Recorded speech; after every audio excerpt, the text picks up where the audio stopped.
2 নং সূরা সূরাতুল বাকারার 8 নম্বর আয়াত আল্লাহ রাব্বুল আলামিন বলেন, ওয়া মিনান নাসি মান ইয়াকুলু আমান্না বিল্লাহি ওয়া বিল ইয়াউমিল আখির ওয়া মা হুম বিমুমিনিন।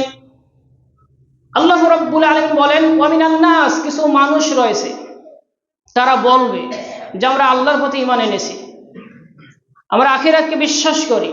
আল্লাহ বলছেন ওয়া মা হুম বিমুমিনিন, তারা মুমিন না। তার মানে কি? তারা মুনাফিক। মুখে বলবে আল্লাহর প্রতি আমি ঈমান এনেছি, আমি আখিরাতকে বিশ্বাস করি, মৌখিকভাবে ইসলামের কথা সে বলবে, কিন্তু বাস্তবে তার ভিতর ঈমান নেই, সে আখিরাতকে ভয় করে না, সে মুনাফিক। সে সালাত আদায় করবে কিন্তু ভিতরে ভিতরে সে সুদ খাবে। সে সালাত আদায় করবে, ভিতরে ভিতরে সে ঘুষ খাবে। সে সালাত আদায় করবে, সে বিড়ি জুদ্দা গোল হারাম যত কিছু আছে তার ভিতর পাওয়া যাবে। এই যে দ্বিমুখী।